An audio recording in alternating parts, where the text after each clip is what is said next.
శ్రీమాత్రే నమః శ్రీ గురుభ్యో నమః. తదుపరి వృషభరాశి. వృషభరాశి వారికి సంబంధించి ఈ యొక్క షష్టగ్రహ కూటమిలో వీరి యొక్క రాష్ట్రాధిపతి అయినటువంటి శుక్రుడు సంచారం చేయడము మీనరాశిలో ఉన్నందువల్ల, అది కూడా రాహువు, అలాగే మనకు శని, సూర్యుడు, బుధుడు వీరందరి కలయికతో ఉండడం వల్ల కొంతకాలం అంటే కొంత సమయం అనేటువంటిది వీరికి అంత ప్రతికూలంగా, కొంతకాలం వచ్చేసి అనుకూలంగా ఉంటుంది. ముఖ్యంగా ఈ యొక్క షష్టగ్రహ కూటమికి ప్రారంభమయ్యేటువంటి కాలము ఒక వారం ముందు నుంచి మీకు ఆ ప్రభావం అనేటువంటిది ఉంటుందంటే మార్చి 20వ తారీఖు నుండి ప్రారంభమయ్యి అలాగే ఏప్రిల్ ఆఖరి వరకు కూడా ఈ ప్రభావం తీవ్రత అధికంగా ఉంటుంది. ఈ 5-6 వారాలు కూడా చాలా జాగ్రత్తగా ఉండాల్సినటువంటి కాలము. ఎవరైనా సరే విద్యార్థుల విషయంలో నమ్మించి ఇబ్బంది పెట్టడము, అలాగే వాళ్ళ స్నేహితులు బాగా ఇరిటేట్ చేయడము, ఇలాంటి ఇబ్బందులు పడుతూ ఉంటారు. వాళ్ళు చాలా మంచి వాళ్ళు అనుకున్న వాళ్ళు మోసవారిగా కనిపిస్తూ ఉంటారు, మోసగించేవారిలా కనిపిస్తూ ఉంటారు. అలాగే ఇంట్లో ఉండేటువంటి గృహిణుల విషయానికి వస్తే వారు ఎవరైతే వారితో పాటుగా ఉన్నారనుకుంటూ ఉన్నారో, ఎప్పుడైతే వాళ్ళు ఏవైనా కొన్ని విషయాలు వారి దగ్గర దాచారన్న సంగతి తెలిసిందో ఈ వృషభ రాశిలో ఉన్నటువంటి గృహిణులను బాగా ఇబ్బంది పెడుతూ ఉంటారు. ఎట్టి పరిస్థితుల్లో ఏవైనా సరే గోప్యంగా ఉంచిన విషయాన్ని అలాగే ఉంచే ప్రయత్నం చేయండి. ఎక్కడ పడితే అక్కడ మళ్ళీ వాటి గురించి మాట్లాడడం అంత శ్రేయస్కరం కాదు. అలాగే ఎవరైతే ఉద్యోగస్తులు అలాగే వ్యాపారస్తులు ఉంటారో వీరికి సంబంధించి వీరు పనిచేసే చోట ఏదైనా సరే ప్రమాదం జరిగి వీళ్ళకు వచ్చేటువంటి ధనము కాస్త ఆగడము, జీతంగా వచ్చేటువంటి డబ్బులు 2-3 నెలల తర్వాతకి రావడము, దానివల్ల అప్పులు చేయడము, ఇలాంటి పరిస్థితులు ఈ యొక్క ఉద్యోగస్తులు వ్యాపారస్తుల్లో కనిపిస్తూ ఉంది. అలాగే మనము ఎవరైనా సరే సినీ రాజకీయ రంగాలలో ఉన్నటువంటి వాళ్ళ గురించి మాట్లాడుకున్నట్టయితే, సినీ రాజకీయ రంగాల్లో వాళ్ళు చాలా అధికమైనటువంటి ఒత్తిడితో పనిచేయాల్సినటువంటి కాలము, అనుకున్నంత రిజల్ట్ కూడా రాదు. ఎవరైతే విదేశాలకు వెళ్ళాలనుకుంటున్నారో మీ కులదేవతను ఆరాధించండి. ఎవరైతే చేతి వృత్తులు అలాగే కుల వృత్తులు చేస్తూ ఉన్నారో ఇనుప వస్తువులు, అగ్నితో చాలా జాగ్రత్తగా ఉండండి. అలాగే ఎవరైతే ఈ యొక్క వివాహం కోసం ఎదురు చూస్తూ ఉన్నారో, వేరే వారిని నమ్మి మోసపోయి మీరు ఏవైనా సరే వివాహానికి సంబంధించి ధనము వెచ్చించేటువంటి పరిస్థితి వచ్చేటువంటి అవకాశం ఉంది. అలాగే ఎవరైతే మిమ్మల్ని బాగా ఇబ్బంది పెడుతూ ఉన్నారో వారు కూడా కాస్త ప్రశాంతంగా ఉన్నట్టుగానే కనిపించి మళ్ళీ ఇబ్బంది పెట్టేటువంటి సమయం కూడా వస్తూ ఉంటుంది.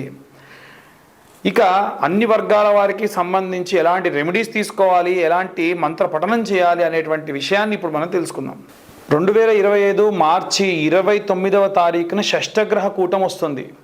మనం ఇప్పుడు మాట్లాడుకునేది షష్టగ్రహ కూటమి, అది కూడా అమావాస్యయుక్త షష్టగ్రహ కూటమి. ఈ షష్టగ్రహ కూటమిలో ఏ గ్రహాలు ఎవరింట్లో ఉంటున్నాయి, ఎవరిల్లు ఏంటి అంటే మనకున్నటువంటి 12 ఉంటాయండి. మొత్తం 12 రాసులు ఉంటాయి కదా.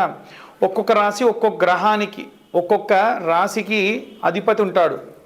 అలా ఉన్నటువంటి రాష్ట్రాధిపతులు మేషము, వృషభము, మిథునము ఎవరి రాశికి సంబంధించి ఉంటారు. వీరందరూ కూడా నేను చెప్పేటువంటి గ్రహాలు ఎవరెవరంటే సూర్యుడు, చంద్రుడు, శని, రాహువు, శుక్రుడు, బుధుడు, ఈ 6 గ్రహాలు కూడా మనకి మీనరాశిలో షష్టగ్రహ కూటమి జరగబోతుంది. ఎవరింట్లో అయితే ఉంటున్నారో, అంటే ఇప్పుడు మీనరాశి వాళ్ళకి సంబంధించి అది ఇల్లు అనుకోండి, ఆ ఇంట్లో అందులో ఆయనకు అనుకూలంగా ఉన్నవాళ్ళు, అనుకూలంగా లేని వాళ్ళు వచ్చి పెద్ద గొడవ పెట్టేసుకున్నారనుకోండి, ఏమవుతుంది, వచ్చిన వాళ్ళందరికీ కూడా ఇక్కడ పెద్ద గొడవ అవుతుంది అని అనుకుంటారు. అలా ఈ రాశి వాళ్ళందరికీ, అన్ని రాశుల వాళ్ళకి ప్రభావం ఉంటుంది దీనివల్ల. ఎందుకు అన్నట్టు ఒక పెద్ద బిల్డింగ్ ఉందండి, ఆ బిల్డింగ్ కూలిపోయింది అనుకోండి, ఆ బిల్డింగ్లో ఉన్న వాళ్ళకే ఇబ్బందా? ఆ బిల్డింగ్ కూలిపోయిన తర్వాతకి వాటి యొక్క ముక్కలు వెళ్ళి ఎవరి ఇంటి మీద పడినా వారికి కూడా ఇబ్బందే కదా. అలా ఈ షష్టగ్రహ కూటం వల్ల ఉన్నటువంటి అన్ని రాశుల్లో ఉన్న వారికి కూడా ఇబ్బందులు ఉన్నాయి. ప్రత్యేకంగా మటుకు నేను చెప్పిన ఈ గ్రహాలకి ఇబ్బంది ఉంటుంది. వీరిలో ముఖ్యంగా విద్యార్థి దశలో ఉన్నటువంటి వారు, గృహిణులు, అలాగే వ్యాపారస్తులు, ఉద్యోగస్తులు, ఇనుము వస్తువులతోని చేతి పనులు చేసేటువంటి వాళ్ళు, అలాగే ఎవరైనా సరే కుల వృత్తులు చేసేటువంటి వాళ్ళు, అంటే బట్టలు నేసే వాళ్ళు కానివ్వండి, పొలం పనులకు వెళ్ళే వాళ్ళు కానివ్వండి, చెప్పులు కుట్టే వాళ్ళు కానివ్వండి, నేను చెప్పినటువంటి కుల వృత్తులు ఎవరు వాళ్ళ కుల వృత్తులు చేస్తే, ఆఖరికి గేదె పాలు తీసేటువంటి మా యొక్క యాదవ అన్నలు కూడా వాళ్ళందరితో సహా ప్రతి ఒక్కళ్ళకి కూడా ఇబ్బందులు ఉంటాయి. అలాగే కుల వృత్తులతో పాటుగా ఎవరైతే ఉద్యోగ సమస్యలకై ఎదురు చూస్తున్నారో, అంటే ఉద్యోగం వచ్చిన వాళ్ళు కాకుండా ఉద్యోగం రావాలని ఎదురు చూస్తున్నటువంటి వాళ్ళు, అలాగే విదేశాలకు ప్రయాణం అవ్వాలనుకుంటున్నటువంటి వాళ్ళు, వీరందరూ కూడా అన్ని వర్గాల వాళ్ళు, సినీ రాజకీయ రంగాల వారు, అలాగే మనకు కోర్టు గొడవలు వ్యవహారాల్లో ఉన్నటువంటి వాళ్ళు, వీళ్ళందరూ కూడా చాలా చాలా జాగ్రత్తగా ఉండాలి. ఇప్పటికే మనకి హెచ్ఎంపివి అనేది ఒక వైరస్ వచ్చేసింది. కరోనా అంత ప్రమాదకరమైనటువంటి సమయం అయితే కాకపోయినప్పటికీ చిన్న చిన్న ఇబ్బందులు, అనవసరమైన ఖర్చులు అన్ని వర్గాల వారికి ఉంటాయి. విద్యార్థి దశలో ఉన్నవారు ప్రప్రథమంగా ఎన్నడూ చెప్పనటువంటిది ఈసారి విద్యార్థులకు నేను చెప్పేటువంటి మంత్రం అండి. అది గురుగ్రహానికి సంబంధించినటువంటి మంత్రము కాబట్టి ఖచ్చితంగా, ఎందుకంటే మీనరాశికి రాశ్యాధిపతి గురువు ఉద్యోగం కోసం ఎదురు చూస్తున్న వాళ్ళకి, ఉద్యోగస్తులకి, అలాగే విద్యార్థులకి ఖచ్చితంగా సపోర్ట్ చేసేటువంటి వాడు. ఆయనకు బాగా వీక్ ఉంటాడు కాబట్టి ఆయన మంత్ర జపం చేస్తే మీకు చాలా శక్తినిస్తుంది. ఇంతకీ ఏమిటా మంత్రం అంటే, గురు అరిష్టేతు సంప్రాప్తే గురు పూజాంచకారయేత్ గురు ధ్యానం ప్రవక్ష్యామి పుత్రపీడోపశాంతయే. ఇలాంటి మంత్రాన్ని ఉద్యోగస్తులు, అలాగే ఉద్యోగం కోసం ఎదురు చూస్తున్నటువంటి వాళ్ళు, విద్యార్థులు ఖచ్చితంగా ఈ మంత్రాన్ని చదవండి. లేదా ఇంకొక మంత్రం చెప్తాను. దేవనాంచ ఋషీనాంచ గురుం కాంచన సన్నిభం బుద్ధిమంతం త్రిలోకేశం తం నమామి బృహస్పతిం. రోజు 11 సార్లు నాన్న విద్యార్థులందరూ కూడా. అలాగే మేధా దక్షిణామూర్తయే నమః, ముఖ్యంగా విద్యార్థులు మేధా దక్షిణామూర్తయే నమః, ఓం మేధా దక్షిణామూర్తయే నమః అని చాంటింగ్ చేయండి బాగా. ఇక ఇంట్లో ఉండేటువంటి స్త్రీలు ఎవరైతే ఉంటారో వారు ఇనుప వస్తువులతోని, అగ్నితోని చాలా జాగ్రత్తగా ఉండండి. ఈ మార్చి ప్రారంభమైనప్పటి నుండి ఏప్రిల్ మే వరకు కూడా ఏవైనా సరే ప్రమాదానికి సంబంధించిన వార్తలు న్యూస్ పేపర్లో ఎక్కువగా గమనిస్తారు. అక్కడ పేలుడు జరిగింది, ఇక్కడ ఇనుప వస్తువులతోని ప్రమాదం జరిగింది అనేటువంటివి. ఎవరైనా ఇంట్లో ఉండేటువంటి గృహిణులకు కార్ డ్రైవింగ్ వస్తే కూడా చాలా జాగ్రత్తగా కార్ డ్రైవింగ్ చేయండి అమ్మా. ఎందుకంటే ఆ రకమైనటువంటి ఇబ్బంది వచ్చేటువంటి అవకాశం ఉంది. మీరు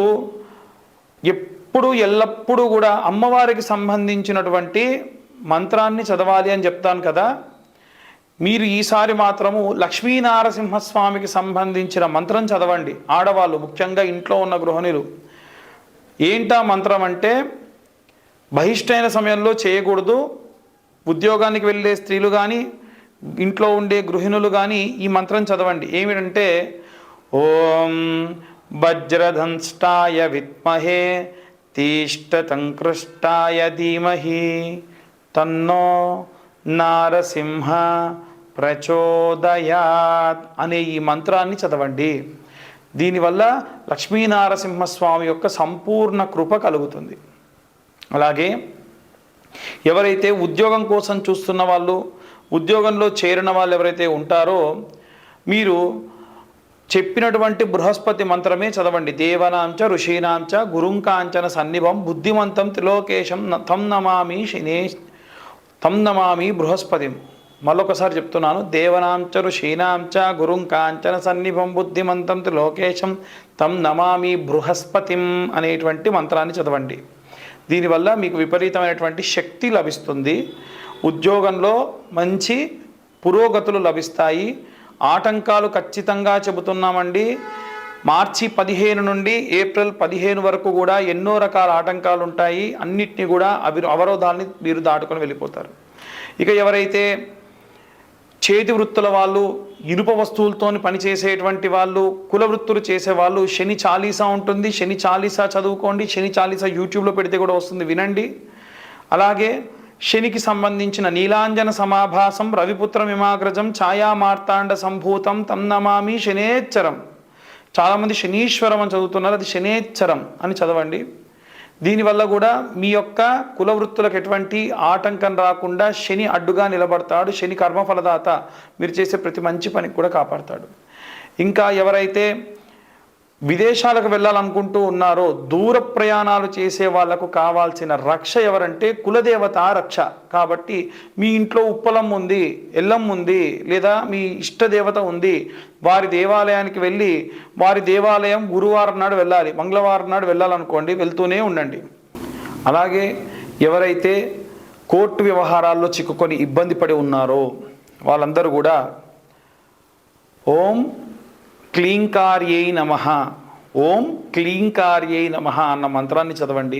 క్యాబేజీ వేరు ఉంటుందండి. క్యాబేజీ వేరుని మీరు పాలలో నానబెట్టి కోర్టుకు వెళ్ళేటప్పుడు నోట్లో పెట్టుకొని వెళ్ళండి. ఖచ్చితంగా ఆ యొక్క పని దిగ్విజయవంతం అవుతుంది. ఎవరైతే సినీ రాజకీయ రంగాల వారు ఉన్నారో వారు ఈ మంత్రాన్ని చదవడం చాలా మంచిది. ఓం క్లీం కృష్ణాయ వాసుదేవాయ హరయే పరమాత్మనే ప్రణతక్లేశనాశాయ గోవిందాయ నమో నమః. ఈ మంత్రం చదివి మంచి రిజల్ట్ వచ్చిందని చెప్పిన వాళ్ళు కూడా చాలామంది ఉన్నారు. చాలామంది జాతకం గురించి కూడా మాకు కాల్స్ చేస్తూ ఉన్నారు. మీ పర్సనల్ జాతకం గురించి తెలుసుకోవాలి అంటే, మీకు 60 పేజీల్లో మీ జాతకం అంతా కూడా మీకు రావాలి అంటే, మీరు కింద ఉన్నటువంటి నెంబర్కి కాల్ చేయండి. మీ date of birth, time of birth, place of birth మీరు మాకు పంపించండి. డీటెయిల్గా మీ జాతకం అంతా కూడా 60 పేజీల్లో మీకు పంపించడం జరుగుతుంది. 2025 సంవత్సరంలో ఈ సంవత్సరం ఎంతుందో అంతే, అంటే 2025 రూపాయలు మేము ఛార్జ్ చేయడం జరుగుతుంది. 3 గంటల పాటు మాకు క్యాలిక్యులేషన్కి టైం పడుతుంది. మీకు ఇచ్చిన తర్వాత కూడా మీతో 40 to 50 మినిట్స్ మాట్లాడడం జరుగుతుంది. కాబట్టి మీకు ఒకవేళ మీ పర్సనల్ జాతకం తెలుసుకోవాలి, గతంలో ఏం జరిగింది, ముందేం జరగబోతుంది, ఎలాంటి రెమెడీస్ కావాలి అనేటప్పుడు మా నెంబర్కి కాల్ చేసి మీరు అన్ని విషయాలు కూడా తెలుసుకోవచ్చు.